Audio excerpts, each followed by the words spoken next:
Welcome back. Taking a full look at weather tonight. Oh, it was nice out there tonight. We're warming up around here on the Central Coast. Yeah, I mean, it's going to be pretty nice and warm here over the next couple of days. And really, the last week has been kind of chilly as we've been experiencing a very colder than normal storm system that moved through. And finally do have some data for you for the month of March to talk about. Let's go back and look at our temperature data. I like to do these recaps. Unfortunately, we don't have a lot of climate sites here locally, and sometimes that data trickles in. And I would love to just do it on April 1st and then just move on. But here we are a week into to April and looking back at March temperatures. But I think it's worth taking a look at. Here are your average temperatures. So these numbers are found by adding the high temperatures and lows from throughout the month together and then averaging it out. That's just how NOAA finds their average temperatures. And then we compare that with a normal database. So basically, they take a 30-year period of temperatures. In this case, we're looking at 1990 through about 2020. And then so we're comparing the average that we get to that normal temperature that you get during that 30-year period. And as it turned out, well, it wasn't a particularly warm or cold month during the month of March. Some areas were slightly above normal. Salinas, Hollister, for example. Some areas slightly below. Monterey, Watsonville, Big Sur. King City, a little bit cooler than normal. I think was the only really notable difference out there. And most of us, again, had normal highs, but or below normal highs. So it was a cool month as far as our high temperatures were concerned.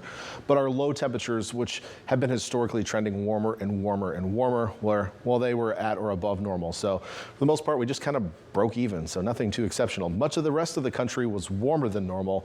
On the California coast, we were kind of breaking even, which has been kind of a trend here locally as well lately. Taking a look at what's to come. Well, high pressure is in control right now, so that is going to yield some warmer temperatures over the next couple of days. This ridge will slowly move in. As it slowly builds in, temperatures will just keep warming up day by day. On the coast, we're going to max out on Wednesday. Inland areas, at least in the south, will max out on Thursday.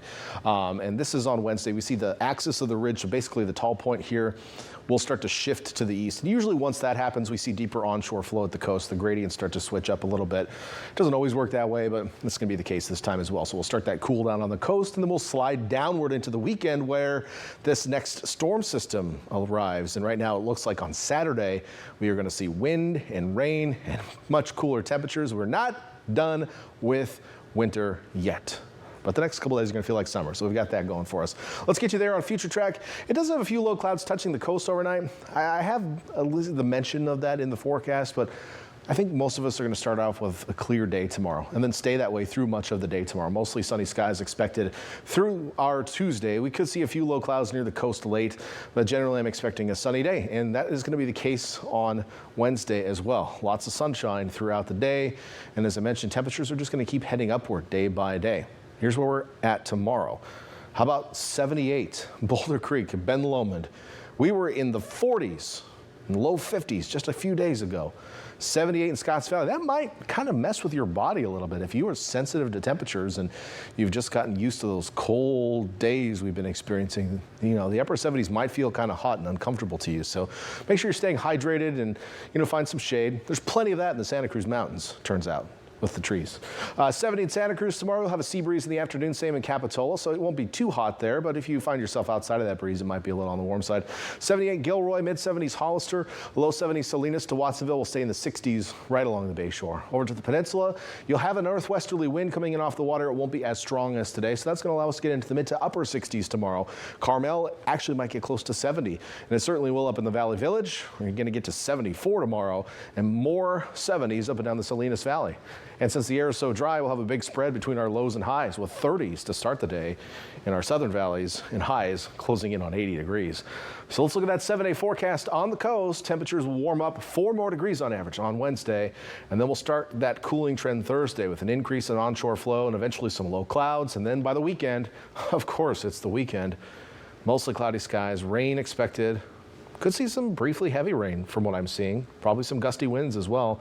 This isn't going to be a weak system. Not going to be the strongest one we've ever seen, but it's worth watching. And of course, we'll be keeping an eye on it as we approach that weekend. And for inland cities, you'll see those temperatures, especially in the south, peak on Thursday.